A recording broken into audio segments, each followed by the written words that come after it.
오늘 사도행전 26장은 로마에 가서 예수를 전하기 위하여 스스로 자원하여 죄인이 된 바울이 아그리빠 왕과 베스도 총독과 고관들 앞에서 자신을 변호하는 내용입니다.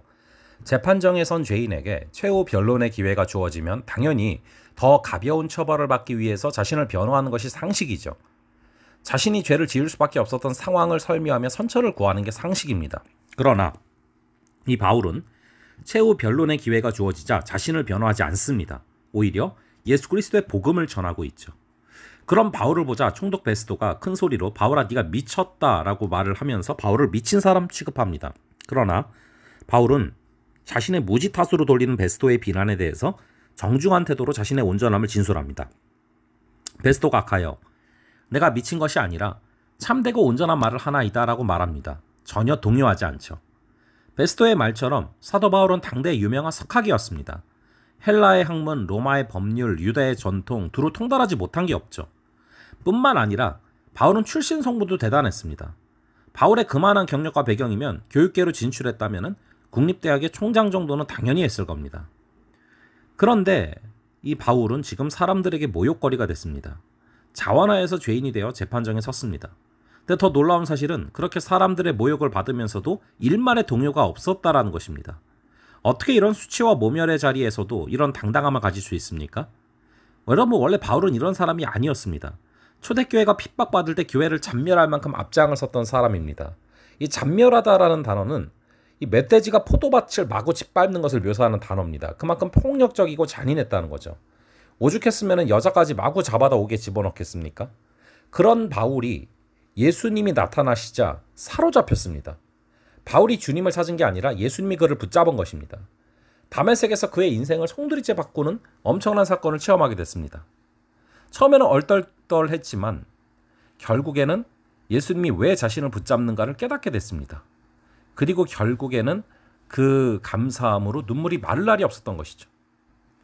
여러분 28절 29절에 보시면 아그리빠가 바울에게 이르되 네가 적은 말로 나를 권하여 그리스도인이 되게 하려는도다. 바울이 이르되 말이 적으나 많으나 당신뿐만 아니라 오늘 내 말을 듣는 모든 사람도 다 이렇게 결박된 것 외에는 나와 같이 되기를 원하나이다. 여러분 그렇게 말을 하고 있어요. 사도 바울은 오늘 내 말을 듣는 모든 사람들이 결박된 거 말고는 나와 똑같이 예수 믿는 자가 되기를 원한다라고 권합니다.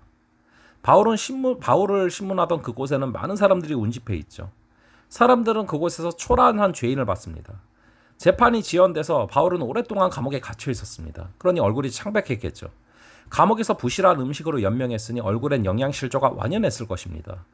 그러나 보이는 현상만 보는 속인들의 눈에 바울은 업신여길만 했고 동정했을만 했을 것입니다. 바울이 너가 미쳤도다. 너의 많은 학문이 너를 미치게 하는도다. 이 베스도 총독의 말에 동의했을 것입니다.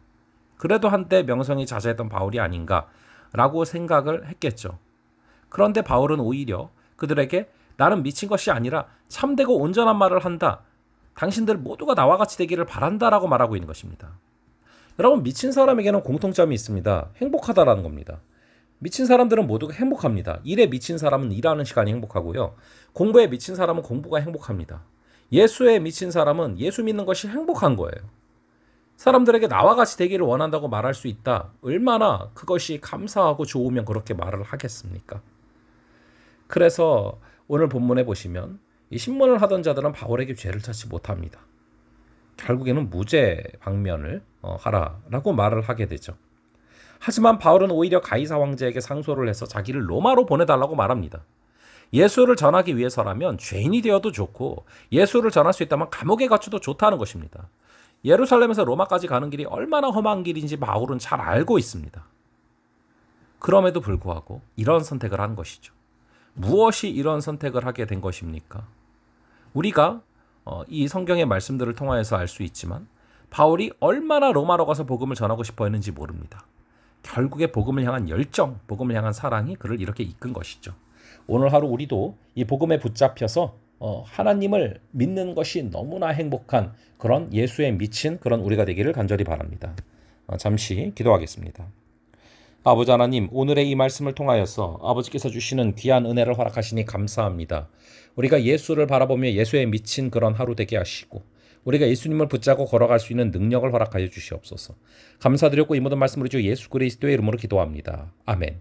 예, 그럼 또 다음번에 뵙도록 하겠습니다.